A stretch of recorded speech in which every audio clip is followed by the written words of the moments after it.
Thank you very much to the comrades from HRF for inviting me here today. I'm going to first read something to you. It's a long quotation, and before I say anything else, I just like to read it, and it'll become obvious why. What will happen in the future cannot be said with certainty.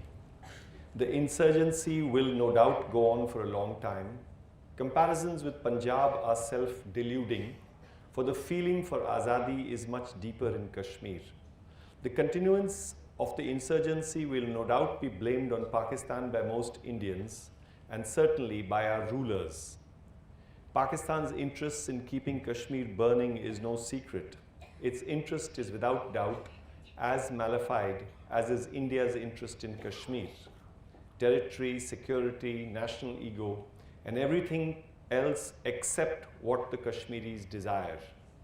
But if and to the extent that insurgency keeps raging, the main reason is going to be not Pakistan, but the Kashmiris themselves. The statements repeatedly made by India's politicians and columnists that the Kashmiris are tired of militancy is a half-truth. They are sick of the endless sacrifice of lives and blood. They are sick of the seemingly hopeless situation in which they are caught. They are convinced that they are only pawns in a larger battle being fought by the world of nation states, in which their desire has the least priority for everyone.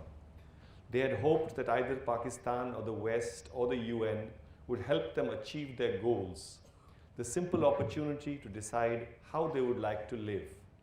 But now they are convinced that all these powers are interested in something else. They were half hoping that India, which always speaks in terms of the values of justice and equality, would not be able to stand up to the pressure of the sheer logic of their case and the justice of their arguments. But now they know that India has very brutal answers in its arsenal to all of their pleas of justice and all of the impeccable logic of their arguments. Kashmiris may be sick of militancy, but they are much more sick of this betrayal, the betrayal of principles by India and betrayal of faith by the other countries. And what they are not sick of is their hope to be free someday. This long quotation is, of course, familiar to some of you in this audience. It's what Balagopal wrote in 1996. And quite honestly, I can't think of a better summary that one might use to describe the present. And I think it's appropriate that someone asked me, Bezwara Wilson asked me if I knew Balagopal. And I said, well, I knew him by his writings, and the only time I met him was when I went up to him at a public meeting in Delhi to say that I wanted to tell him that he's the only Indian in public life who I have always found Kashmiris in admiration of. And he must have done something very special to deserve that, because as you know, Kashmiris have felt consistently betrayed, not just by the Indian state, but in fact by Indian civil society as well. So firstly, I have to say that this is a great honor to be asked to speak here to someone whose work selfishly on Kashmir I admire a great deal, but his work otherwise illuminates our present in the same way that it does.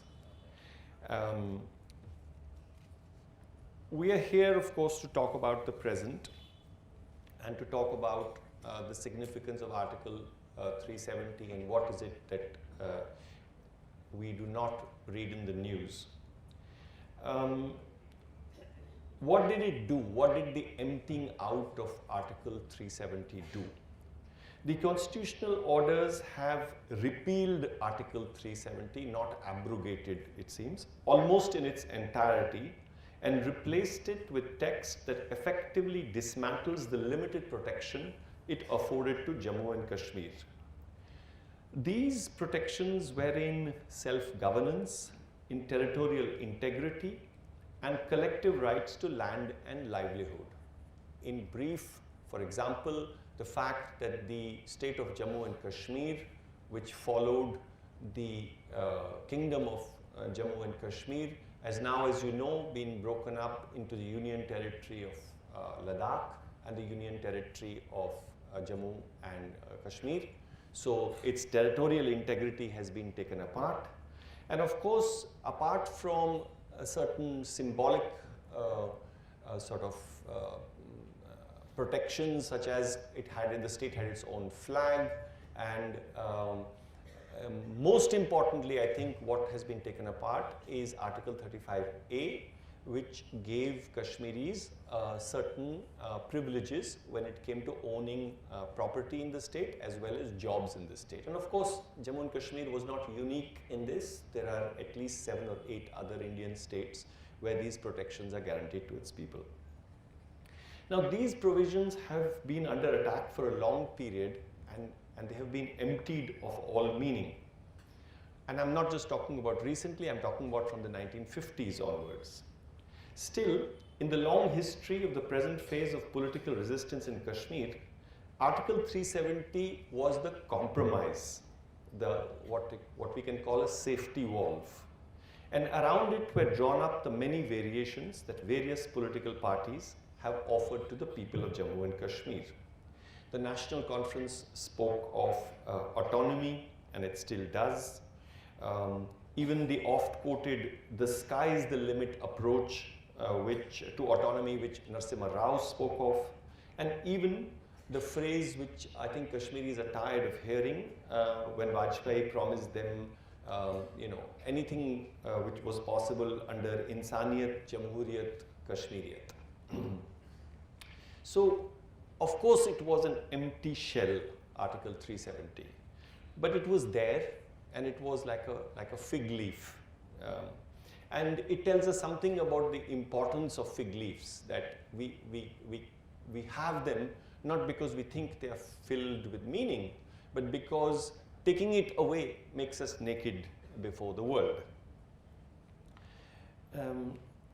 What we saw on August 5th was not, as our media would like to describe, some kind of a tactical master stroke, but it was the closest word I can describe to it. It was like a coup. It was a coup that was powered by one single impulse, and I'll say it in Hindi, which is ke karke dikha diya. We did it.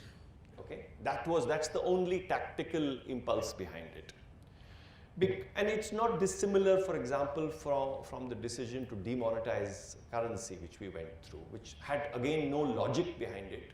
There was no argument behind it, but you did something like that because you could. It was a display of a hegemonic power, and we can talk a little bit later about why would somebody want to put on a display of that kind. Of course, this hegemonic impulse has been hugely strengthened by the brute majority that brought in this government for a second term. And somewhere in all this, they have been very successful in communicating to us that the hesitations of the past 70 years, that after all there have been varying governments, including governments where the BJP played a crucial part, which hesitated, as if all of the hesitations on Article 370 were based on cowardice, as if the fact that जिन्होंने नहीं किया वो डरपोक थे, that's the sense we are getting. And it was not the consequence of some real limitations, and those real limitations are both are legal, they are constitutional, and of course they have international dimensions. So even as they cast aside all constitutional legal propriety, I think it must be acknowledged that it was a coup that was preceded with months of planning and a real single-mindedness of purpose. And I'm going to describe to you briefly some of that preparation, because I think it will tell you something about the present. The first and most important is the hounding of the media in Jammu and Kashmir, and particularly in the Kashmir Valley. Almost all newspapers completely stopped receiving government advertisements.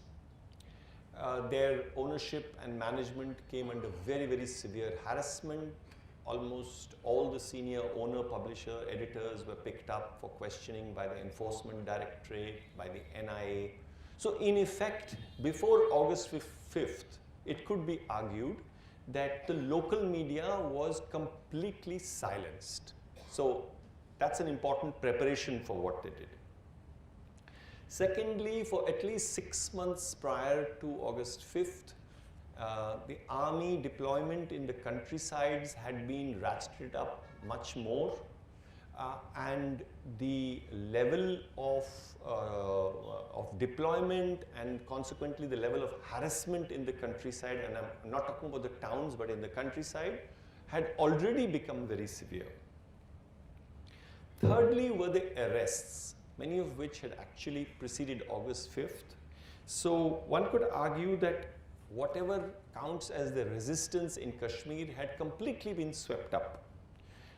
You know, in Kashmir, they use this phrase, the JRL, the Joint Resistance Leadership. Of course, the JRL were already in custody. But, for example, the entire cadre of the Jamaat-e-Islami had already been picked up. So close to some 1,000, 1,200 people were already arrested. There were at least 1,000 political workers who had already been picked up by August 5th. Forget about the leadership. Anybody who had the personal charisma to gather 20 people, and actually there was a quote from one of the administrators who said that arrest anyone who more than 20 people do dua salam to as he walks down the road. So anybody who earns that kind of respect had to be picked up. So you had very, very unusual figures, chairman of the Chamber of Commerce, lawyers, eminent lawyers, none of whom had anything to do with the Hurriyat or with political organization, but just anybody basically with a voice you had picked up. So I'm drawing this your attention to tell you what was the kind of preparation that they did. And finally, of course, we can't forget that August 5th was preceded by what happened in Pulwama and by Balakot and of course the election. And it's very interesting because if we just look at the Pulwama incident, by all accounts, it should have been seen as a complete disaster for the government. You know, you had an attack on a paramilitary convoy, you had 40 people killed on a road which there should have been no reason why there should have been a breach of security, and yet it was turned into some kind of an achievement. It's not clear to me how you persuade people to do that. The attack on Balakot, which till today internationally has not been confirmed that anything other than perhaps a dozen trees were damaged, has been turned into a victory. The fact that one of your fighter aircraft was shot down, that has also been turned into a victory. So why am I talking to you about all of this is because what is this mechanism which we have seen deployed after demonetization and which we have seen polished up after Pulwama and Balakot, where you can have a series of disasters, but through your manipulation of the media, both mainstream corporate owned as well as social media, each time you come out of it looking stronger. And I think that machinery was both ready before August 5th and polished before August 5th. There was also, you know, in Kashmir, everything is always unprecedented. Like if you talk to somebody about the situation today, they'll say, well, you know, but this is unprecedented. But I can say this, that the troop deployment around August 5th was truly, I don't think Kashmir has ever seen anything like this. They initially put down this figure saying that 10,000 additional troops, then they said 30,000 additional troops, then they put down 40,000 additional troops, and then they stopped telling us how many additional troops had been moved in. But even within the police, people are agreed that something like 130,000 additional troops had been moved into an area where we are all agreed at least more than 500,000 troops already exist. So it's an unimaginable level of militarization. And more interestingly, I mean, while the countryside, you just have the presence of security forces and army, the city of Srinagar, for example, was practically remade. And what do I mean by saying it was remade? If you see what happened there starting August 5th, it's impossible not to see the fingerprints of the great new friendship between the state of Israel and the Indian state, and in particular between the security forces of the two countries. So of course we have the use of satellite surveillance, the air over Srinagar. At any point there are more than 20 drones in the air. So I'm not only talking about electronic or technical surveillance, but also methods of urban control which are straight out of the West Bank. So a close friend wrote a very good piece about how the city was reshaped every day. So if one day you come out of your house, you can't turn right and you have to go left. And then you go a few hundred meters, but you can't come back. You have to go from a different route. It's okay, you get a little confused, but you come home. The next day, now you can't turn left, you have to turn right. And then, but you can't turn right, which is the previous day the route you took, you have to take left. What does this do? And this is what has been happening in the West Bank for 20 years. You don't allow people to ever get familiar with their own neighborhoods. When you leave your house, you don't know how you're going to go anywhere, you don't know how you're going to come back. So apart from the military presence, there's also this very, very severe kind of psychological pressure on the people.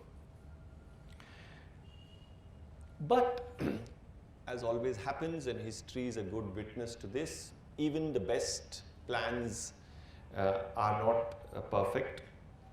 One of the things is that with all this preparation for August 5th, they didn't seem to have a time frame, you know, that, okay, so we'll clamp down and we'll announce this, and then what?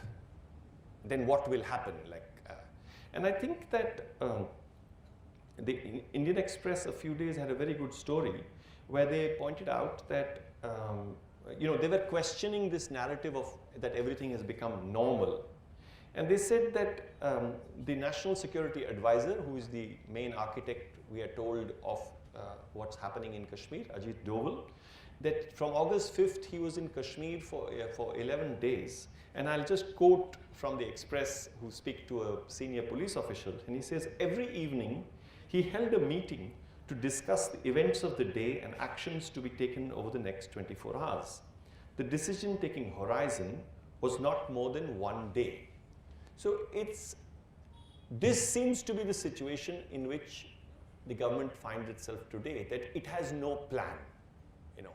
And we are now close to 70 days, and there still doesn't seem to be a strategy for how they are going to get themselves out of it. Let's leave the people of Kashmir aside for now. And I have a feeling that one of the major errors of judgment that they have made is that because they come from a security mindset, people like the National Security Advisor, they make a mistake in understanding who is our adversary, who are we fighting. And they think that they are fighting Pakistan, because that's what they're trained, that's what they've spent their whole life thinking, is that they're up against the Pakistanis. But they're not up against the Pakistanis, they're up against the Kashmiris. And they never factor in what Kashmiris are going to do, how Kashmiris are going to respond. So what were the immediate consequences of August 15th? Some of you may have heard this phrase, the middle ground, used in the context of Kashmir. So basically, if the Indian position is one position and the pro-Azadi position is the other position, then the middle ground is obviously in the middle. So the middle ground of the National Conference of Farooq Abdullah and Omar Abdullah, absolutely, and their ideas of self-rule are blown away.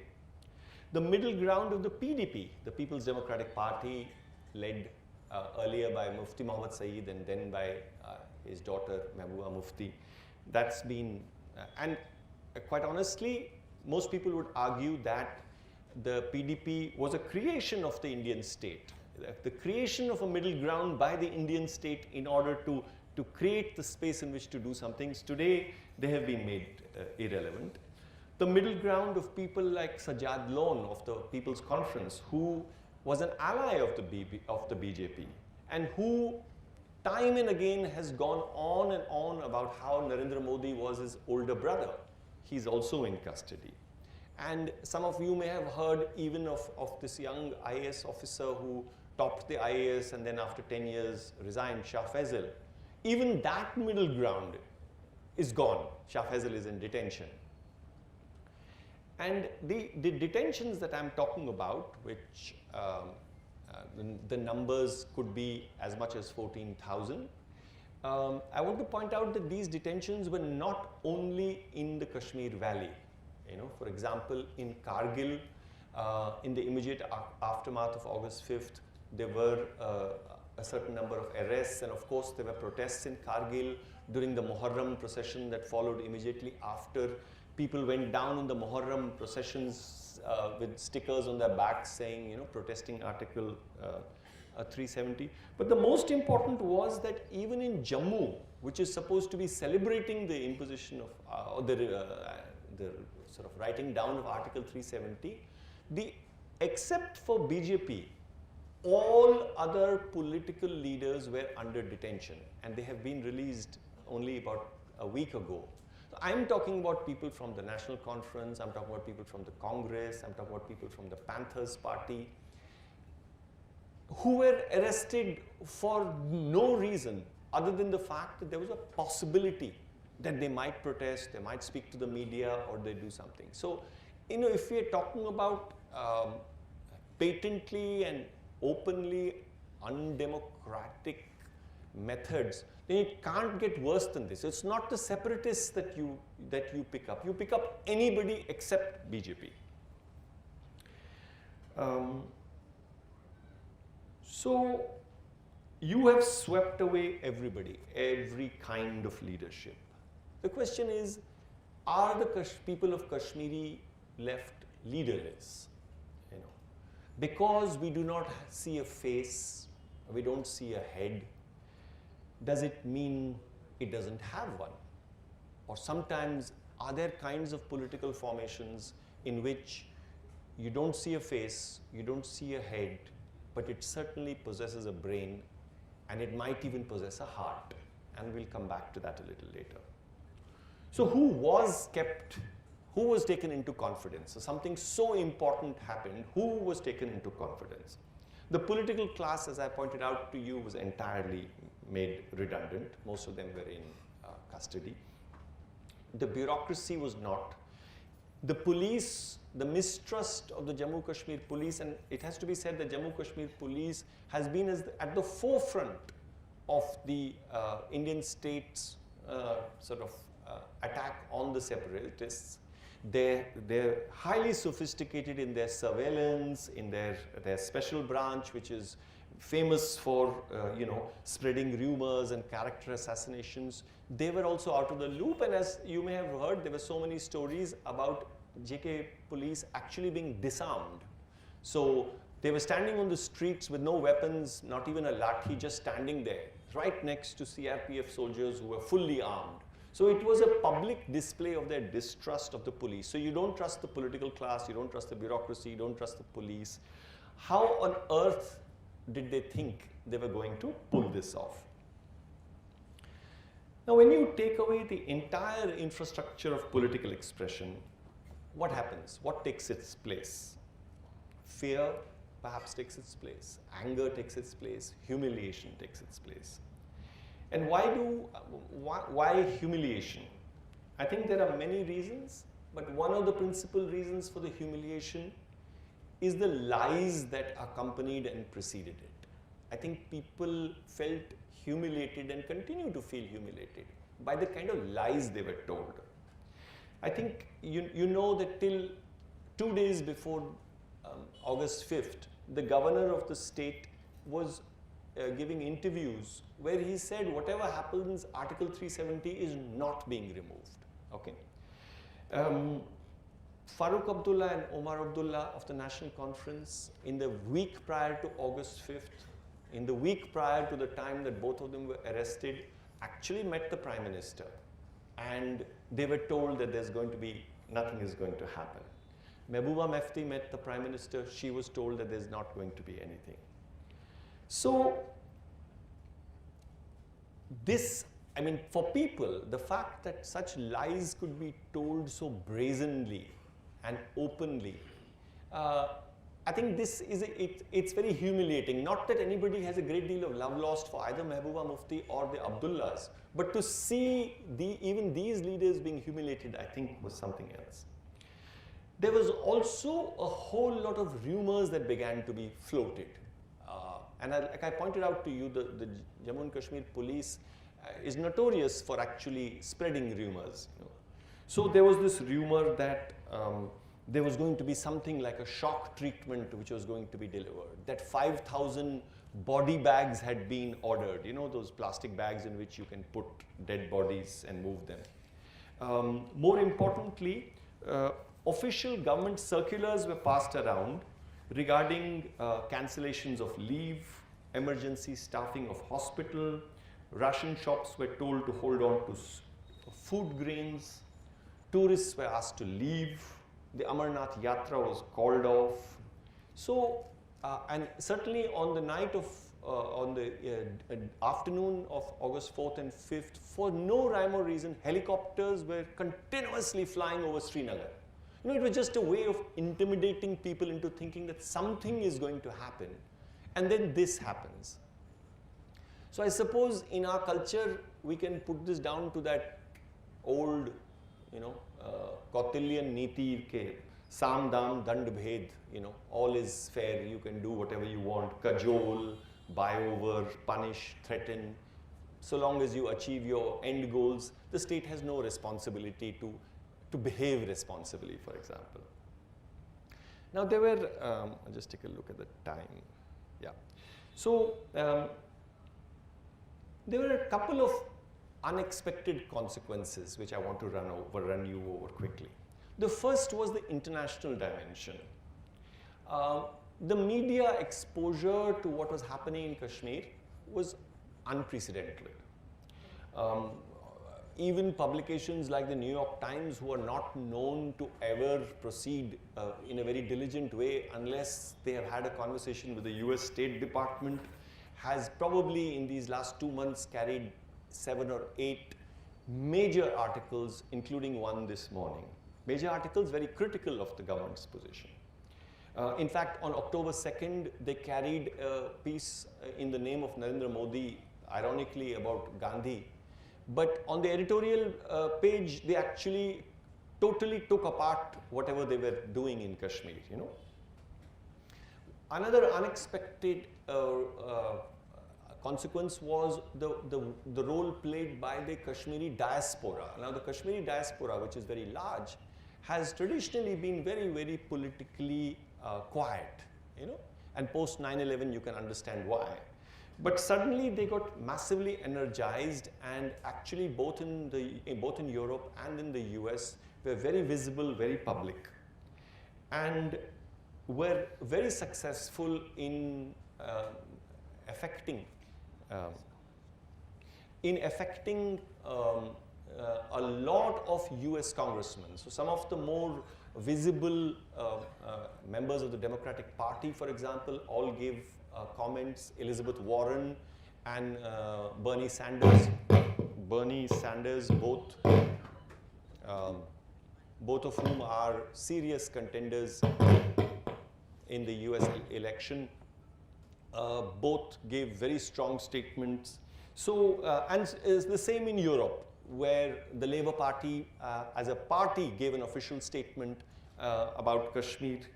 And of course, various European parliamentarians have also spoken. Now, all of this is quite unprecedented and follows August 5th.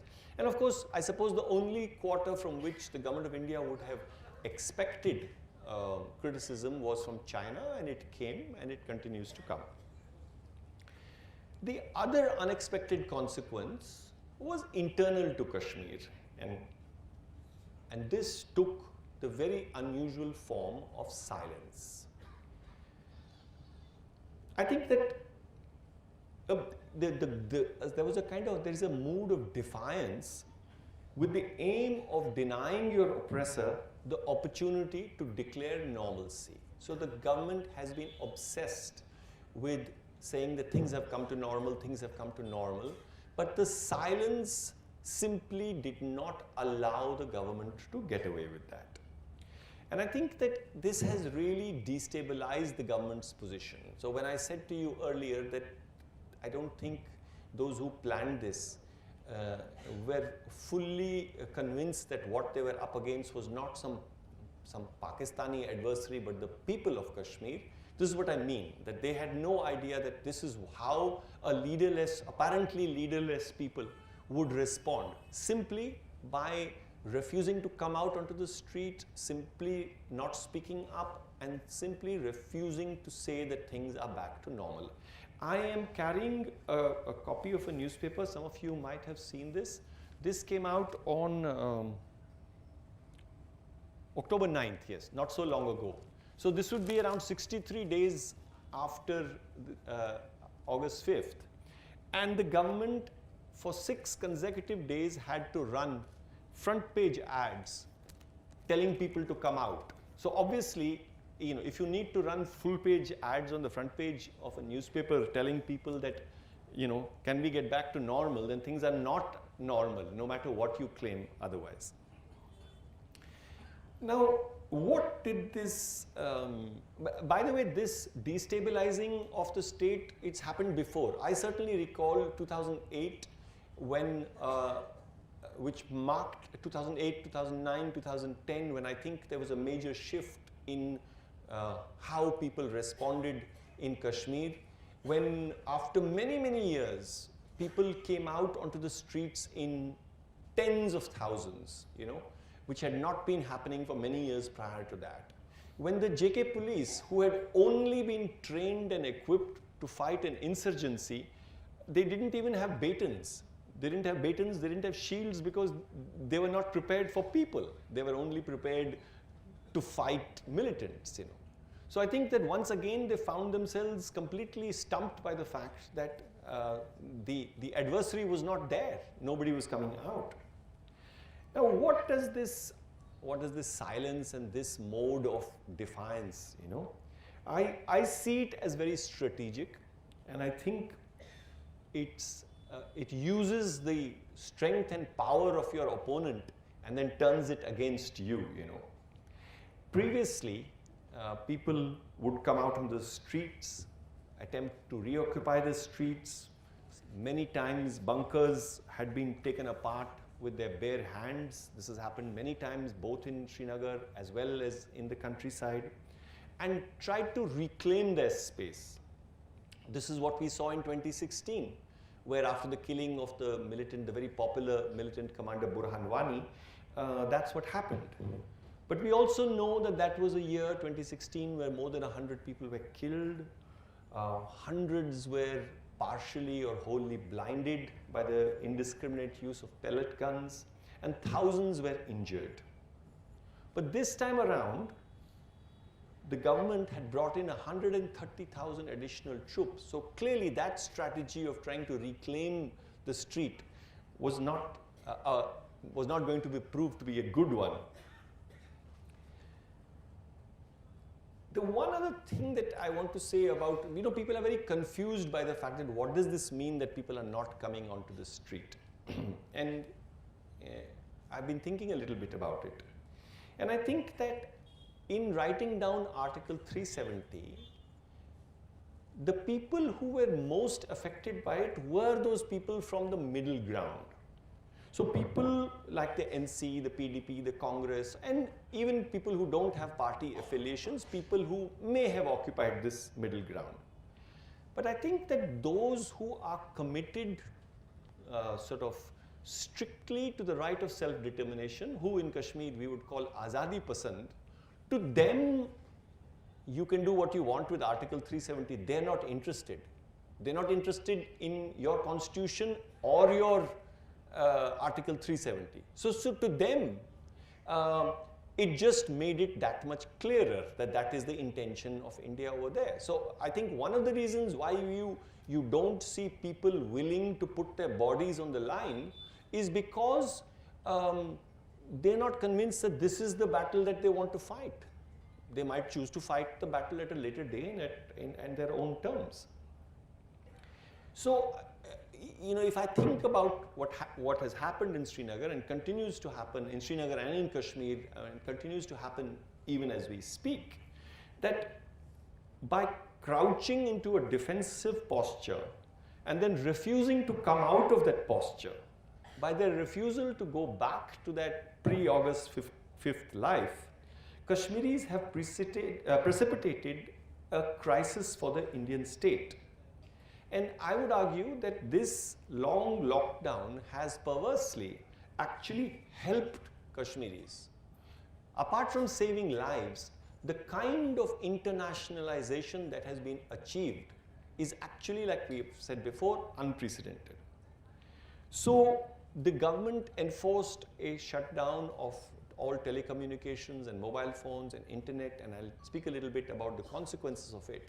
But it is also the thing that has most gathered international attention. So again, whatever the government was thinking in terms of what this would achieve for them, it has gotten them the complete attention of the international community, where, as we know now, they don't care that much about people, 100 people dying, but they think that not having access to the internet is like not having drinking water or food or whatever. Now, given that the Home Minister and the Indian state are very frequently have tried to turn this into a virtue to say that, look, not a single shot has been fired and, you know, this is a great achievement. Let's take a look at this achievement. Because there was not a single death, not a single shot fired, what do we make of this statement? So the official records say that there has only been one direct killing, one indirect killing when a boy drowned after he jumped into the river, and 2 people who may have died due to suffocation by tear gas. This is the official. By Kashmiri standards, these casualties are low, but it is not as if nothing is happening during this period. There are dozens of protests, sometimes on the same day. It's just that the forms of protest that had been considered normal had been shut down. Some of you may have heard of Saura, which is a neighborhood in Kashmir, in Srinagar, where people had dug up the roads, put up barricades, and for this entire period that we're talking about, which is, you know, more than 2 months now, the police and paramilitary have simply been unable to enter. And the reason people didn't want them to enter is because they were afraid that the young people would be taken away.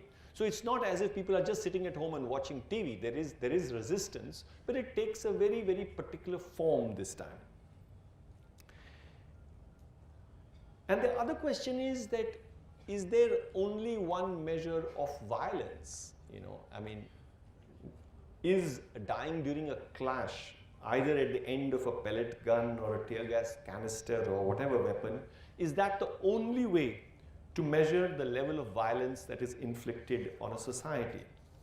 Are limbs torn apart by bullets or a body shredded by pellets our only gauge of whether or not people are dissatisfied or protesting? The Home Minister recently said that all the restrictions, these are all in the mind, he said.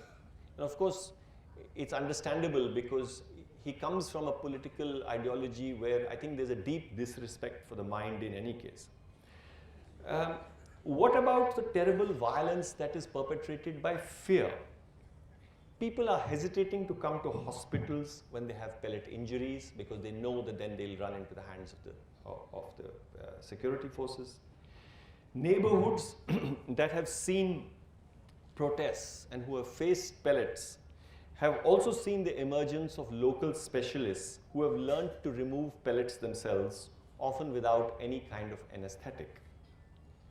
Instead, the people who are flooding the hospitals are coming with stress, blood pressure that's gone out of control, raised level of anxiety, and so on. So if we want to take a measure of the quiet violence that has been inflicted on the people, we could just look at what the shutdown of mobile phones and the internet has done to people.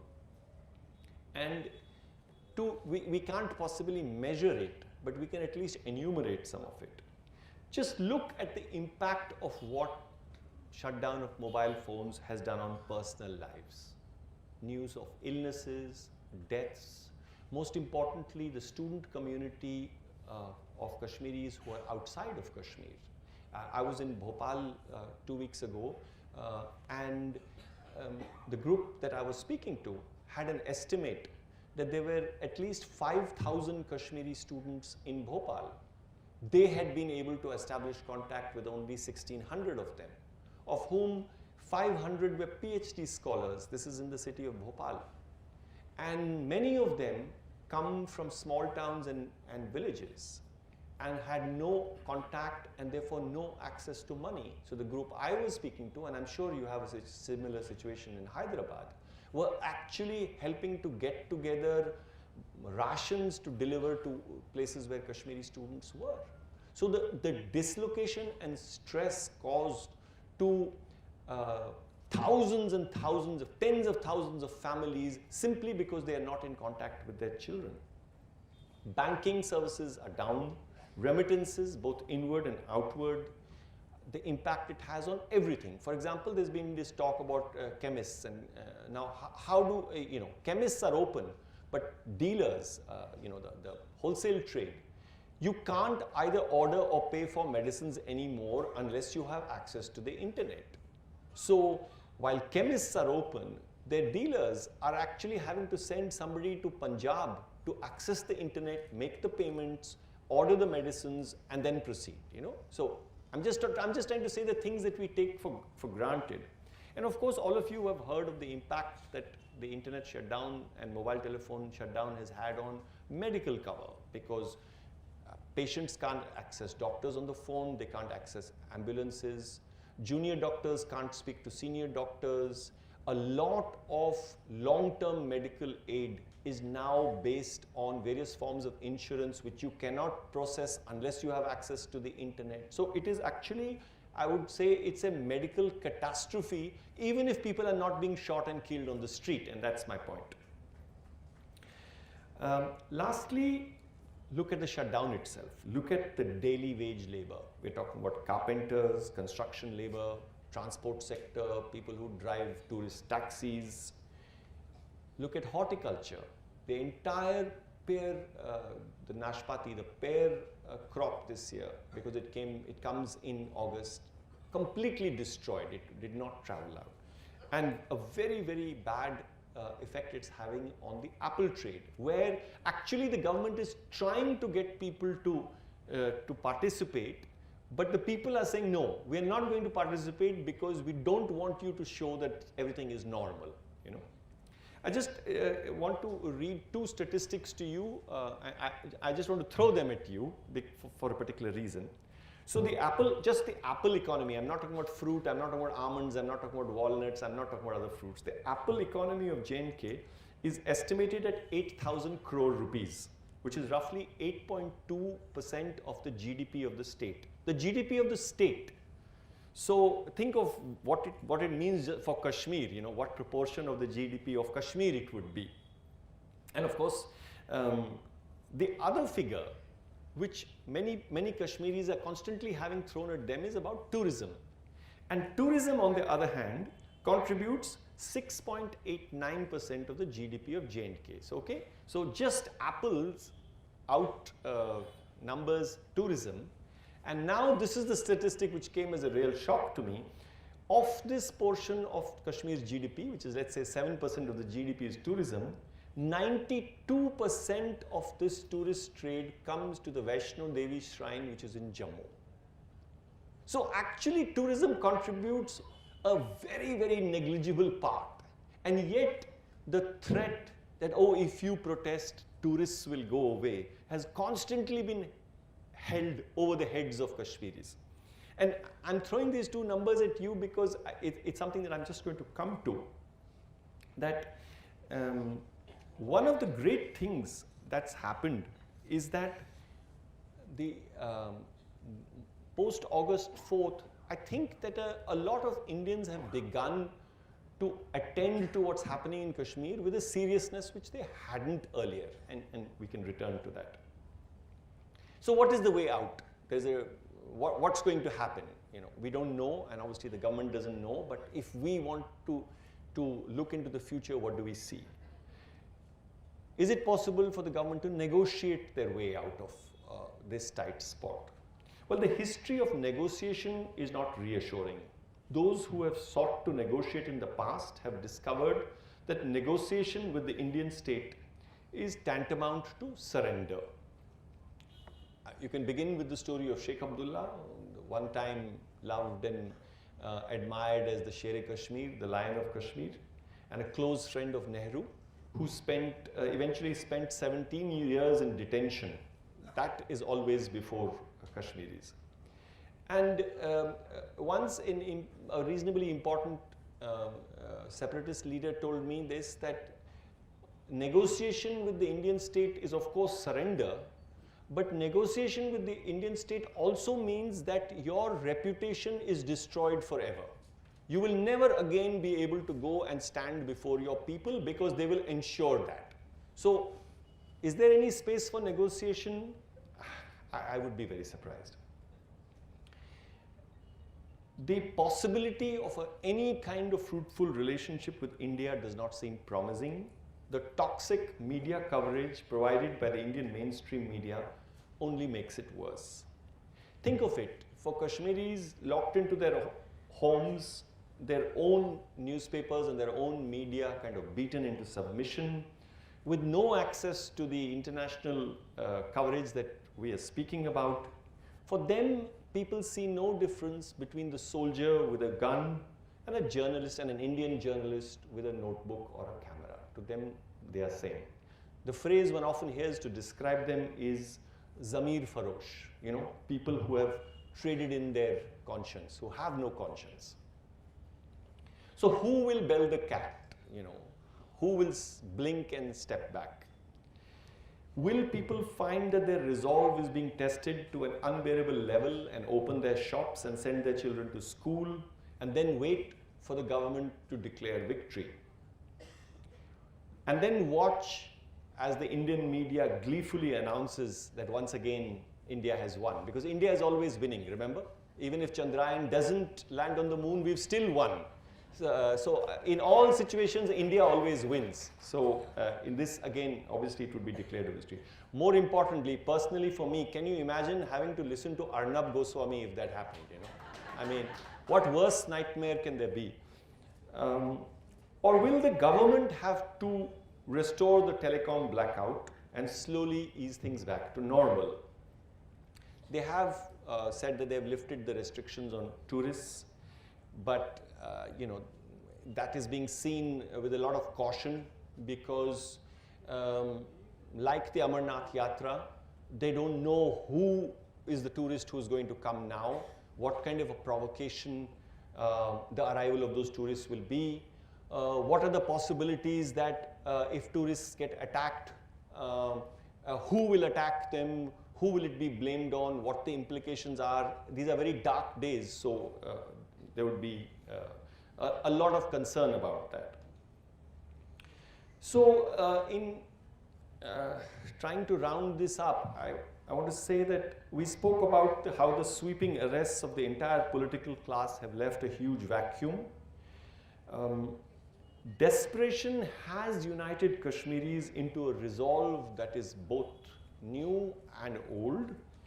And once again, the vacuum in the leadership has been filled and is being filled by the young men who carry arms.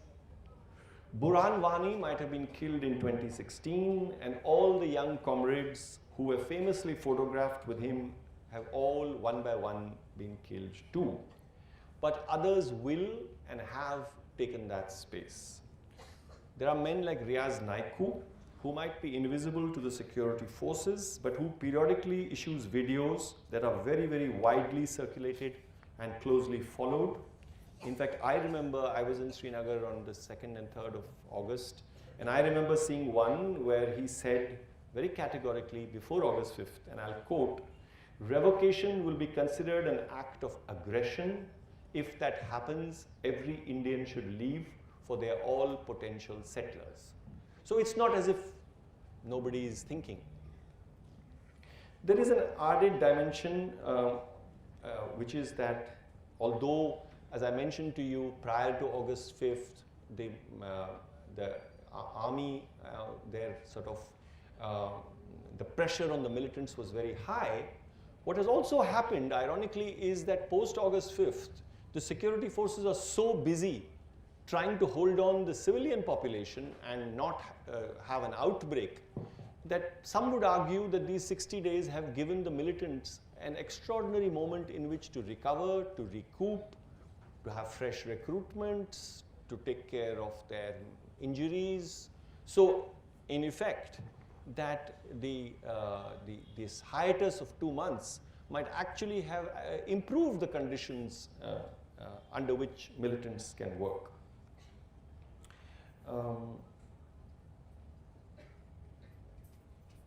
So, one of the things which I have been noticing is that as time passes by, the government keeps adding more and more new things to the achievements of this, of the writing down or the reading down of Article 370. So, for example, you find that we are now told that this will improve LGBT rights in Kashmir, or you'll hear about women's rights, you know, I mean, which sounds very familiar because we heard this in Afghanistan, if you remember, after the US war on terror, you know, but there was an Operation Enduring Freedom, so that language is coming up. More interestingly, you're hearing about how they will now bring about the right to education. Now, this is, you know, irony died 1,000 deaths, because Kashmir has had free and compulsory education at the primary and secondary levels from 1952, you know. So long before many parts of India had it, Kashmir had it. And another thing that I keep hearing is right to information. I've actually seen our foreign minister, you know, telling international media that now they'll have right to information. Some of the most stringent critiques of India in Kashmir in the form of human rights reports compiled by the JKCCS are compiled almost entirely from Kashmir's own right to information. So they are claiming credit for things which already exist, you know, and that's not untypical, but there it is. And I said earlier that, you know, it's in exposing itself in this way, what the government is also doing is that it has now encouraged more and more Indians to pay closer attention to what the government has been saying. So, for example, you know, Kashmiris have always known what are the explanations for why absolute poverty in Kashmir is lower than in many parts of South Asia. But recently, Dr. Jean Drez was, you know, importantly pointed out that social indicators for J&K are much better than those for most North Indian states, and certainly better than those of the state of Gujarat, about whose achievements we've heard so much. And he's been joined recently by Dr. Prabhat Patnaik, who has argued that the reason that social indicators are good is because of Article 370. It's because of the protections offered by Article 370 that social indicators in Kashmir continue to be good. So why does the government need to bring up things like LGBT rights or women's rights or RTE or RTI to justify themselves? I think that, you know, given that it's a political party which has unashamedly made Article 370 part of its agenda for as long as we can remember, and certainly for the last 50 years, why does it need to resort to this kind of Nehruvian welfarist language in which to, because I think that they are still uncertain whether they'll be able to convince the rest of the country that their agenda for doing what they're doing in Kashmir is in the national interest. I think that is something that I can read a certain anxiety through all of this. And now, of course, we are being told, and I was sitting here in the morning and Mukhtar Abbas Naqvi was saying that terrorism is also produced by Article 370. So this is a bit confusing, because earlier we had been told that fake currency was causing terrorism and demonetization would get rid of terrorism. Now we are told Article 370, so many things seem to be producing terrorism. Well, how much time do we have? 10 minutes. I'll just quickly want to end on two important words which you hear very often, and the significance of those.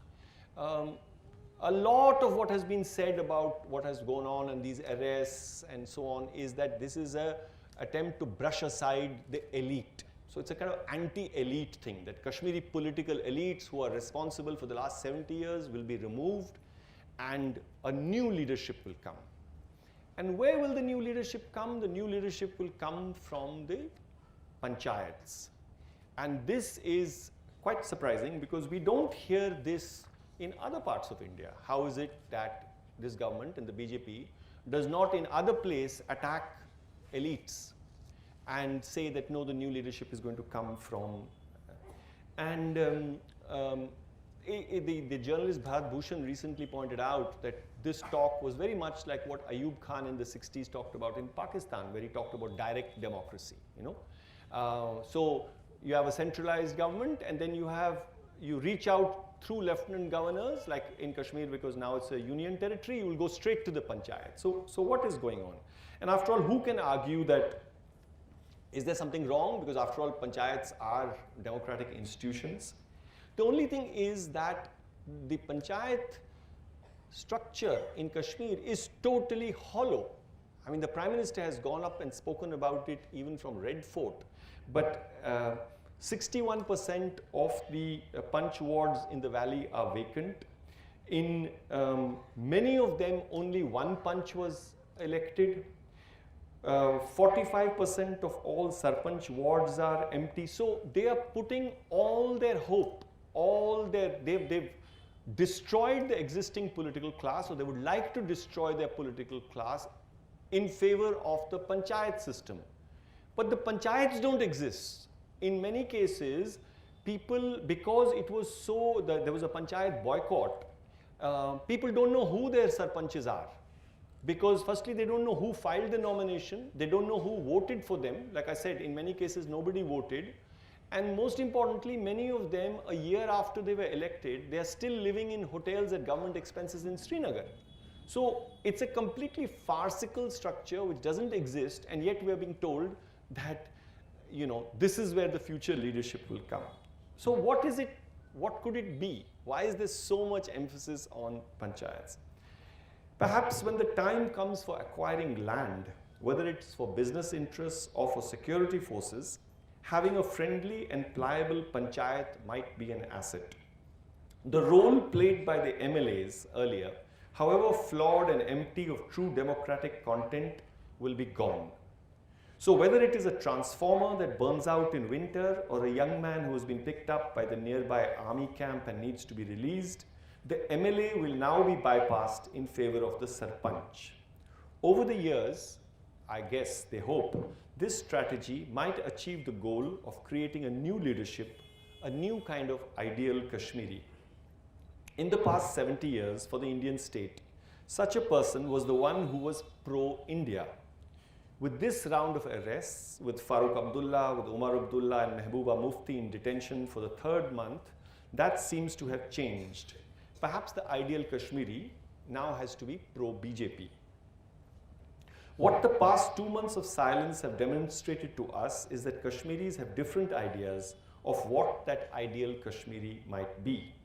A few days ago, a friend of mine who was a school teacher from Shupian was in Delhi, and he said to me at the end of a long conversation, he said that the overwhelming feeling was of nakami, of failure. Disturbed to hear this, I asked him about it, but then he provided a correction. Nakami, yes, he said, but not shikast, not defeat. We have failed, but we have not been defeated. The Kashmiris are not defeated yet, he promised. I'll close here.